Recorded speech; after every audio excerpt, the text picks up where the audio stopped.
Hey everyone, welcome back to the channel. Today we're going to work on the Lotus. So I got some things I want to do to it today, but first I'm going to go over some of the issues I found with the car, and it wasn't anybody's fault. I just want to say that from the beginning.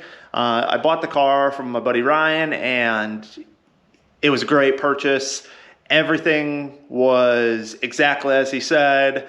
I'm just now taking the car, as I always do, as you can tell that. I take things apart, and I just found some issues that I want to address before I really start driving the car, and that's just the way I am, and that's the way I'll always be. So that's the first thing I just want to say, that it's not like I bought a junker or any of that. I bought a car. It has 50,000 miles on it. It's been driven, and it needs some stuff.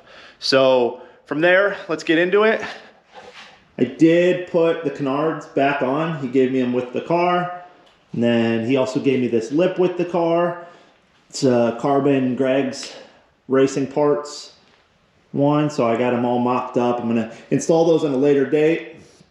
I took all the suspension off because I did test drive the car and noticed, see, the whole rear is off. And I noticed that we had some issues with a noise in the driver's side rear. I don't know where it was coming from. We brought the car in here, jacked it up, put it on stands, and started trying to diagnose it. Couldn't really figure out where it was coming from. Then I looked at the driver's side axle, and it looked bad to me. Here's what it looks like. It's an original axle, but it kind of looks pulled out, and this is how it looked even when the car was on the ground. I don't know if it might be dry or what. It sounded like a grinding noise when we were driving, and I don't know if I'm gonna just take that axle apart, inspect it, and re-grease it, see what happens, or if I'm just gonna go a new axle route. I guess it just depends on what I decide to do when the time comes. The second problem I found was this. So the control arm is bent. This is the rear upper. It's got like a divot in it here, and then you can see it's bent. So when we strap the car down, I might include a picture of the car strap down. The rear straps, we couldn't get the tire straps to come straight off the tire. So we had them like angled back. And I don't know if the strap could have got the upper control arm or not, or if that's just like something old. I don't know. It's not a big deal. It happens. So I did order new control arms from a company in the UK. They're TIG welded, CDS, seamless rear control arms, and they should be here in a few weeks, maybe a week, hopefully, and I'll get those put on, but we'll talk about that more in a later video and kind of go over the install and stuff on that. I'll show you a couple other parts I just received just to show you.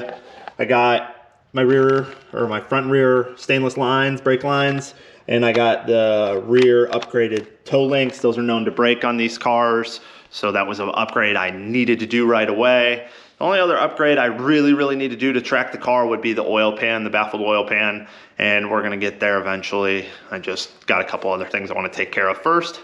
So today, we're gonna work on something that I normally don't do, and that is stereo. So this thing, the speakers, the lid just keeps coming off, and as you can tell, the speakers aren't, the fronts don't even work, and then the rears don't sound the best. It's got an aftermarket head unit in it, and that's it. So first, what we're gonna do is pull the seats, because I want to clean the car, inside of the car really well, and it's really hard to do anything in that car with seats in it. So I'm gonna pull the seats out, and then I'm going to throw these focal speakers, the Auditor RCX 100s in the front on the dash, and then these ones in the rear, the matching rear. So these are 4-inch, and then these are like 5 1/4. And then eventually I will upgrade the head unit. There's just nothing available right now for some reason. I'm pretty sure it's just the supply chain thing. The head units I want aren't available, so I'm just gonna hold off and leave the one that's in there, but let's get going.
seats are out, everything's prepped to do the speaker change. It was a little more involved than I thought to pull the seats out. The top had to come off. I couldn't squeeze the seats out with the brackets. The other thing is the passenger seat doesn't have sliders, so you have to, the seat sits all the way against the wall, so to get that back corner bolt was kind of a pain in the butt, especially with, there's a bolster pump over there. Well, I'll actually show you. I had to take the bolster pump off the bracket. So this pumps up the bolsters and then releases it. If I don't, my finger over the release. But anyway, that bolt's right there and you can't get to the bolt directly below it, which is right here. So I had to pull that off to get it off, which is fun. It's just something I'm learning working on these cars. They're a lot different. They're like a kit car, so everything goes together kind of weird. So next I'm gonna pull the speakers. I'm gonna start with the fronts. I'm gonna pull those and then put the new ones in. Hopefully they're not too hard to get to that front bolt. Oh, that looks like it's gonna be a pain in the butt, but the rear's there. Interior's kind of dirty, but I mean, that's expected when you pull the seats and stuff. I did find one score though. I found some trash underneath the seats, but I did find a score, which was pretty cool. So there was a Japanese, let's see if we can get up close on this. A Japanese road flare light. So you turn it and it lights up. So I was pretty stoked on that. As you guys know me, like just the little stuff. I kind of know the past owners of this car and they were kind of like Honda dudes, like the owners before my buddy that owned it. So it came from Cali and they were Honda dudes. So that's kind of cool to find in there. The history of cars always intrigues me and finding out like where they went, what they did to them, and kind of the story behind them. But all right, so now we're gonna pull the front speakers, get those installed, and go from there.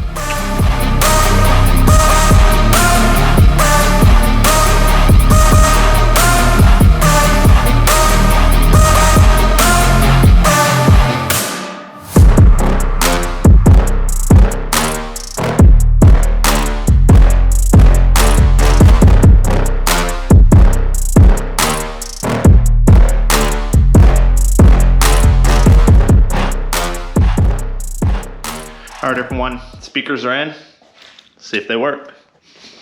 Now, I didn't bolt anything in yet.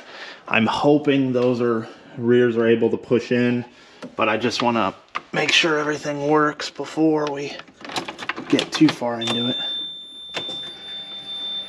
All right. See if we get any noise here. How do you use this damn thing?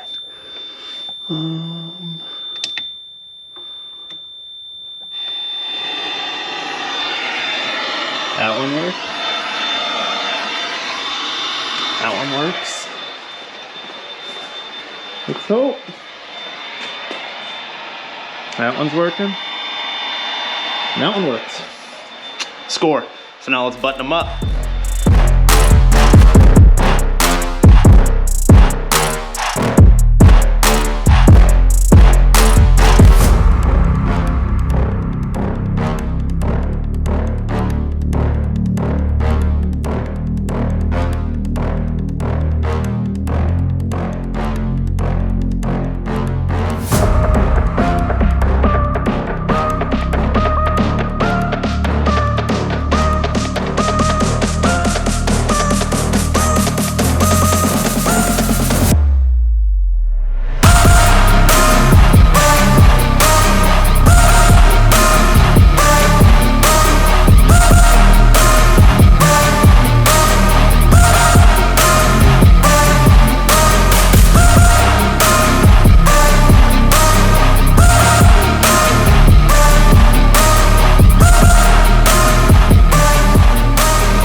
All right, everyone, well, that's a wrap.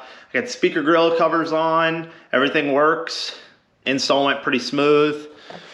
They look a lot better with the nice new speaker grills. All this is dirty, I gotta clean all this. Found 20 cents, that's going towards the build. Got a carbon cover here that's taken off right now. Sounds pretty decent for small speakers with no power behind them, but better than it was before. And that speaker grill kept coming off, so it needed a new speaker anyway. This is a must-have. Where did I put it? If you're taking speakers off this car, it's this mini ratchet that holds the little, what are these, like 1/8 inch, or no, like, yeah, the little hexes for the, I don't know what they're called. You know what? So I'm just gonna stop. But anyway, I think I'm gonna tinker a little bit more with it today, kind of decide where I wanna go next. The rest of the suspension pieces should be here within the next week. I have a week off work, so I'm gonna really try hard to get some work done. I might look at the front today and see. There was a lip on it a long time ago, so there's already holes pre-drilled in there. So I'd like, in the clam, so I'd like to match up the new lip to those holes. So I'm gonna see how I can do that easily. I ordered the clear to refinish these, the 2K clear. So I'm gonna pull those, and really, that's it. So I might not film everything just because for timing is not the best when you try to film stuff, but I wanted to get some filming today and kind of get you started with the build. So thanks for watching. Please like, subscribe, and comment. It really helps the channel, and we'll see you next time.